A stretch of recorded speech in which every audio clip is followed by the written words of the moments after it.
Hey guys नमस्ते र स्वागत छ तपाईहरुलाई नेपाली होम कुकिङ च्यानलमा। आज मैले तपाईहरुको लागि भक्तपुरको फेमस दही जुजु धाउको रेसिपी लिएर आएको छु। यो सारै नै मिठो छ, तपाईहरुले यहाँ हेर्न सक्नुहुनेछ कति राम्रो दही बनेर रेडी भएको छ। यदि तपाईहरुलाई यो भिडियो राम्रो लागेको छ भने यो भिडियोलाई लाइक गरिदिनु होला।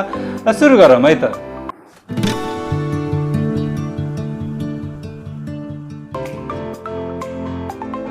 यहाँ मैले 2 लिटर भैँसीको दुध प्रयोग गरेको छु।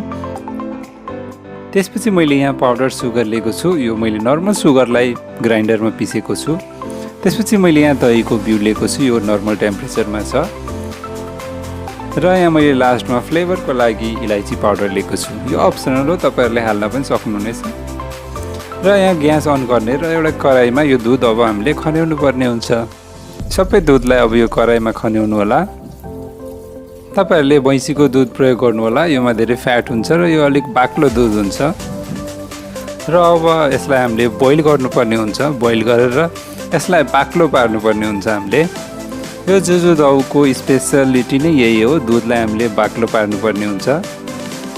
जुजु धाउ भनेको राजाहरूले खाने दही भनिन्छ। जुजु भनेको राजा र धाउ भनेको दही। यो भक्तपुरको फेमस दही हो। तपाईहरुले यसलाई घरमा सजिलो तरिकाले बनाउन सक्नुहुनेछ। अब हेर्नुस् त हाम्रो यो दुध घटेर 1 इंच जति घटिसकेको छ र यो धेरै नै बाक्लो भइसकेको छ। त्यसपछि अब यसमा चिनी हाल्ने। यो चिनी मैले 2 देखि 3 चम्चासम्म हाल्न सक्नुहुनेछ। र फ्लेभरको लागि मैले इलाइची पाउडर पनि हालेँ। र यसलाई एकचोटि राम्रोसँग मिक्स गरिदिनु होला। यदि तपाईहरुलाई यो भिडियो राम्रो लागिरहेछ भने मेरो यो भिडियोलाई लाइक र शेयर गरिदिनु होला। र यदि तपाईहरु मेरो च्यानलमा नयाँ हुनुहुन्छ भने मेरो च्यानललाई सब्स्क्राइब पनि गरिदिनु होला। र यो मिक्स भइसकेपछि अब ग्यास पनि बन्द गर्नु होला। अब यहाँ मैले माटोको भाँडो प्रयोग गरेको छु। यो माटोको भाँडो चाहिँ किन प्रयोग गरेको हो भनेपछि यो भाँडोले दुधमा भएको पानीहरू पनि अझै सोक्छ। यो माटोको भाँडोमा दुध चाहिँ माथिसम्मै भर्दा हुन्छ, किनभने यो दुधमा भएको पानी यो सबै भाँडोले सोक्छ र अलिकति लेभल घट्छ दहीको। र त्यसै गरी मैले अर्को माटोको भाँडोमा पनि दुध खन्याएँ र यो माटोको भाँडोमा पनि मैले दुध भरेर राखेँ। अब हामीले यो दुधलाई चाहिँ एकछिन सेलाउन दिनुपर्ने हुन्छ। यदि तपाईहरुसँग थर्मोमिटर छ भने थर्मोमिटरले चेक गर्न सक्नुहुनेछ। 40 देखि 45 डिग्रीसम्म यो दुधको टेम्परेचर हुनुपर्छ। यो दुध धेरै चिसो पनि हुनु हुँदैन र धेरै तातो पनि हुनु हुँदैन। यदि चिसोमा हामीले यो दहीको बिउ राख्यो भने यो दही चाहिँ जम्दैन र यदि तातोमा हाल्यौँ भने चाहिँ यो दुध चाहिँ फाट्ने डर हुन्छ। यदि तपाईहरुसँग थर्मोमिटर छैन भने औँलाले चेक गर्नु होला। मैले एउटा दुधको भाँडोमा चाहिँ दहीको बिउ राखिसकेको छु र यो अर्कोमा मैले राख्दैछु।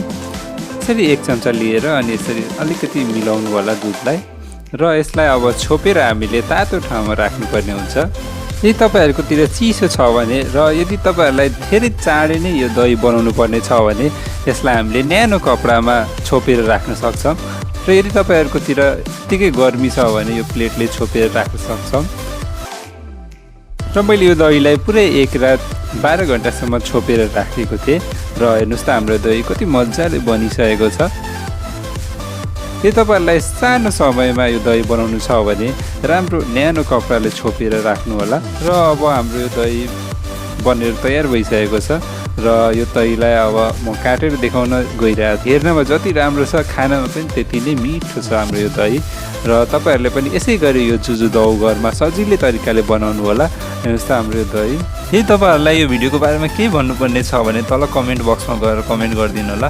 र यदि तपाईहरुलाई यो भिडियो राम्रो लागेको छ भने भिडियोलाई लाइक र शेयर गरिदिनु होला। अनि मेरो च्यानललाई सब्स्क्राइब गर्न चाहिँ नबिर्सिनु होला।